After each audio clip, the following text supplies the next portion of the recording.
Coach Leo Austria, sinabing walang bigayan na nangyari sa nakalipas na semifinals. Ang kulang sa Barangay Ginebra, kaya palagi silang kinakapos at hindi makakuha ng kampyonato. Tapos na ang All-Filipino Conference ng Barangay Ginebra.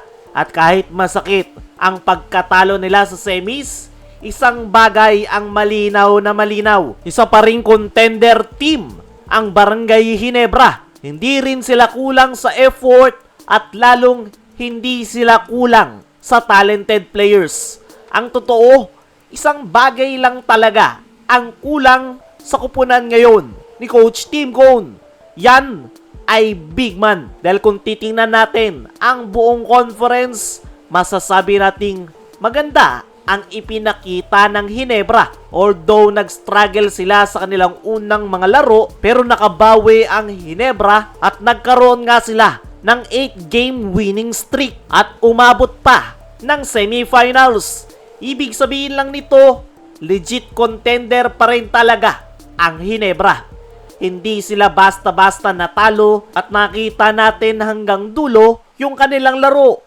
Pero sa semis kontra San Miguel, doon na lumabas ang matagal ng problema ng Ginebra.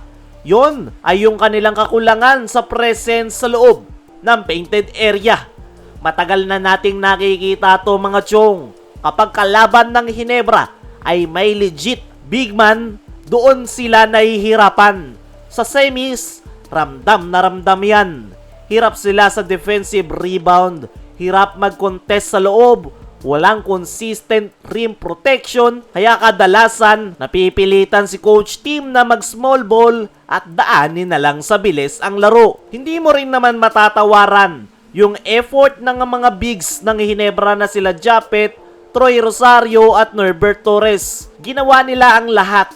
Pero aminin natin, undersized at outmatched sila laban sa mga mas malaki at physical teams gaya ng San Miguel Beermen. Actually, buong semis ay hindi bumaba sa 50 points yung nagatas ng San Miguel sa loob ng painted area.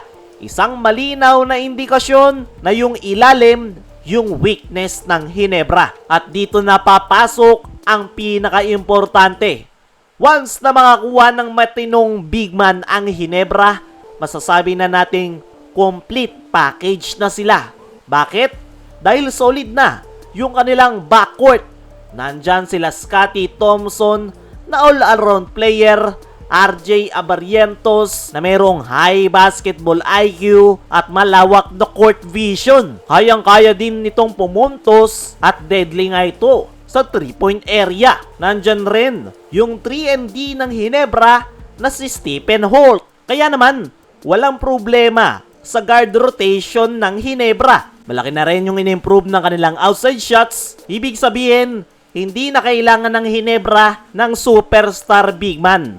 Ang kailangan nila ay isang serviceable big man na malakas sa rebound, marunong magbantay sa loob, at may presence sa loob ng painted area. Yan lang talaga yung kulang sa Ginebra. At once na makakuha sila ng big man na kayang gawin ang mga yan, ay paniguradong mas malakas na Barangay Ginebra ang ating makikita. Sa ngayon, hindi kailangan ng major overhaul ng Ginebra sa kanilang lineup. Ang kailangan lang, isang big man na maaasahan. Dumako naman tayo dito sa kabilang balita. Coach Leo Austria, sinabing walang bigayan na nangyari sa nakalipas na semifinals. Tapos na nga ang semifinals at San Miguel ang nakapag-advance sa PBA Finals. Pero noong hindi pa nga natatapos yung semis, ay marami yung nagsasabi na scripted lang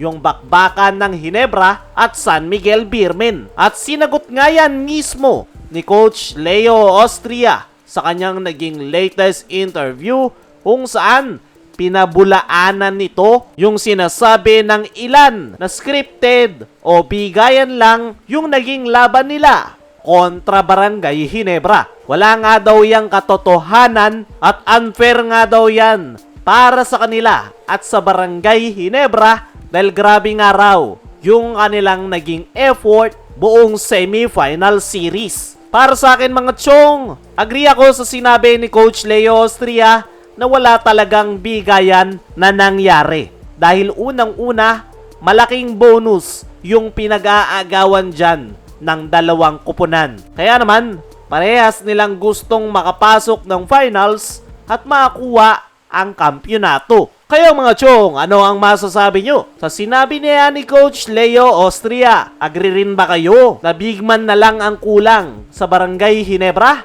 Comment mo lang dyan sa ibaba.